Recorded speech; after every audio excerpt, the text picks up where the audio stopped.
Assalamualaikum warahmatullahi wabarakatuh. Hai, kami dari kelompok 3. Kita akan membuat video inovatif, vlog, berita. Saksikan terus ya teman-teman. Dadah.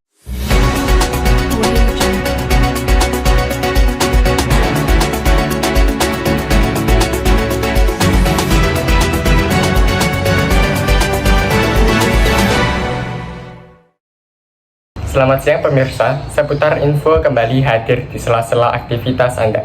Bersama saya Kalevi yang akan memberikan berita-berita terbaru dan teraktual 15 Oktober 2023. Pemirsa, sejumlah harga kebutuhan pokok di pasar Surya Manuan Lor kembali melonjak tajam. Kenaikan harga paling tinggi terjadi pada komoditas daging, ayam broiler, dan juga cabai. Menurut pedagang, kenaikan harga cabai sudah terjadi sejak 1 pekan terakhir. Saat ini harga cabai mengalami kenaikan dari 28.000 menjadi 60.000 per kilogramnya. Sementara harga daging ayam broiler yang sebelumnya 26.000 kini naik menjadi 36.000 per ekor. Sejumlah harga bahan pangan seperti cabai dan juga daging ayam mulai ikut berdampak terhadap para pedagang yang bergerak di bidang kuliner. Di Surabaya, sudah ada rekan kami, Muklis Hasanul, yang saat ini berada di kantin SMA Negeri 11 Surabaya. Silakan Muklis. Baik Kak Levi, terima kasih. Selamat siang pemirsa, saat ini saya sedang berada di kantin SMAN 11 Surabaya. Nah, saat ini saya akan mewawancarai salah satu pedagang penyetan, yaitu di Depot Adel, yang nantinya akan saya tanyakan mengenai kenaikan harga pangan pokok yang saat ini sedang terjadi. Untuk selanjutnya akan pemirsa bisa saksikan. Halo semuanya, halo pemirsa semuanya. Saat ini aku bareng teman-teman aku mau nanya ini gimana nih mengenai harga kenaikan pangan pokok sebelum aku wawancara dengan ibu kantinnya. Halo Rek, kalian lagi ngapain? Lagi istirahat. Kita makan apa tuh? Getan. Getan, enak nggak? Enak banget. Enak banget.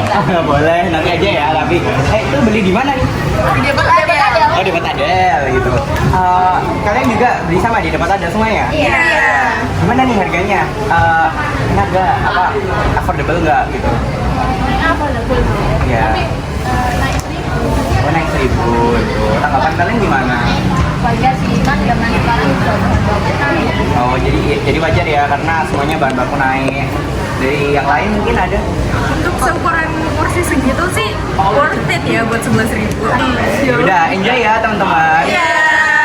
Baik, saat ini pemirsa saya sedang berada bersama Ibu Rizka, penjual di salah satu depot di kantin SMA 11 Surabaya, Depot Adel. Nah, Bu Rizka bagaimana kabarnya? Alhamdulillah sehat. Alhamdulillah sehat ya, gitu. Selama berjualan di sini, apakah mengalami suka dan duka gimana nih? Bisa diceritakan nggak? Sukanya main bareng sama-sama anak SMA ya. Dukanya waktu kemarin COVID, kita nggak bisa jualan. Setelah itu ada dukanya juga, bahan pokok pada naik semua. Oh iya. Sangat terdampak sekali buat para pedagang-pedagang di sini. Oke, baik. Kalau kira-kira jualan dari tahun berapa, Ibu? Tahun 2018. Oke, berarti sebelum COVID-19 melanda ya. Iya. Dan kira-kira pada saat itu harga makanan di penyetan di sini berbeda nggak dari tahun saat itu dengan yang sekarang? Beda. Sebelum terdampak COVID itu masih harganya satu porsinya 10.000 ya. 10.000. Terus setelah itu terdampak COVID itu kita libur 2,5 tahun, kita nggak bisa jualan sama sekali. Setelah kepala sekolah kasih izin boleh jualan, COVID sudah selesai, kita jualan. Tapi harga pokok sudah pada naik semua. Juga sewa kantin juga naik semua. Mau tidak mau kita pedagang juga harus mikir. Kalau kita naikin terlalu mahal, kasihan juga. Uang saku anak sekolah juga seberapa.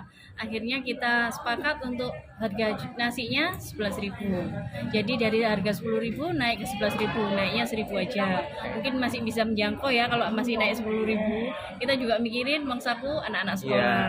Gitu. Karena sebagai siswa di sini kebetulan saya juga ngerasa kalau misalnya harga bahan makanan di sini sebelum masa COVID-19 dan juga sekarang itu berbeda gitu. Beda sekali. Banyak kenaikan. Ya. Jadi dari harga kayak cabai rawit dari harga berapa sekarang ke harga berapa. Biasanya kalau harga normal kalau cabai rawit itu 20 sampai 25 per kilonya. Sekarang sudah 60.000 per kilonya. Oh, Jadi oke. kalau anak-anak yang suka sambal tante minta tambah sambal, mohon maaf ya. Kalau sambal sekarang dijual aja. Kalau yang free gitu aja mungkin bisa lah dikasih sedikit. Kalau minta porsi yang banyak Iya. ada harganya Iya. gitu. Nah, baik, terima kasih. Dari kenaikan harga tersebut, efeknya ke anak-anak itu gimana? Apakah anak-anak penjualan omsetnya jadi berkurang atau gimana, Bu? Kepada Berkurang sekali. Soalnya anak-anak itu juga sekarang itu banyak kena zonasi juga mungkin Iya, ya. iya. Kena zonasi juga, mungkin anak-anak banyak yang bawa bekal. Iya. Terus lagi itu anak-anak sebelum zonasi, sebelum Covid itu anak-anak itu pure makan di kantin semua. Sekarang banyak yang bawa bekal. Sekarang banyak yang bawa bekal ya, berarti iya sih. Karena mungkin juga uang saku sekarang penghasilan orang tua juga terbatas. Banyak dari teman-teman saya gitu kena PHK orang tuanya. Akhirnya budgetnya itu jadi nggak seluas dulu gitu ya. Betul. Jadi penanganannya itu ya porsinya sedikit dikurangi lah daripada yang sebelumnya bahan pokok belum pada naik, yang normalnya sekian jadi dikurangi sedikit lah, nggak terlalu banyak mungkin nguranginya. Jadi menyiasatinya itu dengan kayak mengurangi porsi gitu, dan juga mungkin dulu masih sempat bisa kasih free sambal, free bumbu kuning. Sekali. Sekarang udah kayak udah nggak ada gitu ya. Mohon maaf. Iya, karena sebagai penjual sendiri juga Ibu memikirkan omset juga. Betul, gitu. karena kita di sini juga tempatnya juga sewa, jadi kita juga mikirin omset juga, gitu. Nah, Ibu mungkin ada yang perlu disampaikan lagi nggak? Mungkin harga kenaikan sewa di sini, gitu. Apakah berbeda dari tahun sebelumnya atau bagaimana, bisa diceritakan? Ya kalau bisa ya mohon ya Bapak Kepala Sekolah yang baik hati, jangan dinaikkan lagi. Jadi nanti kita kalau ada anak-anak yang uang sakunya terjangkau, nanti kita bisa apa ya, maksudnya enggak kita sebenarnya itu enggak bisa pelit sama anak-anak, kasihan juga.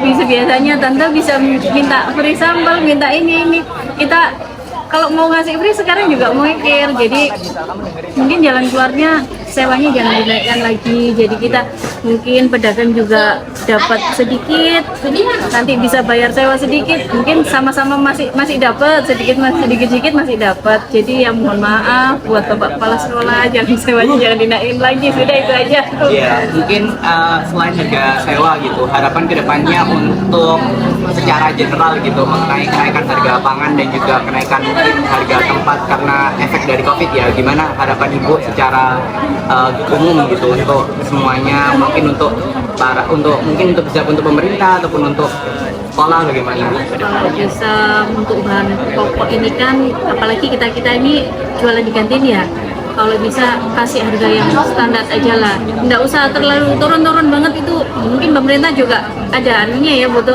ya. Kalau bisa ya harga yang normal aja gitu. Jadi harga cabai sekian, harga beras sekian, itu kan yang pokok maksudnya kan. Jadi nggak usah naik terlalu banyak kalau bisa.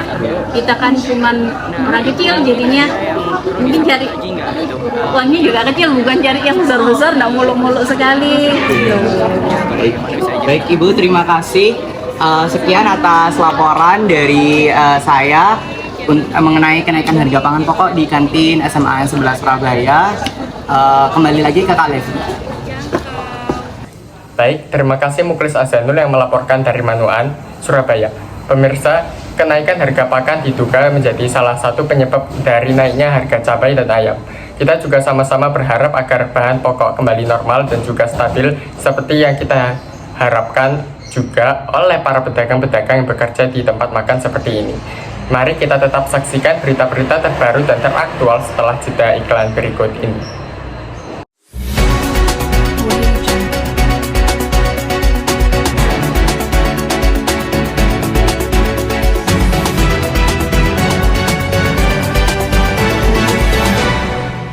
Makan apa ya?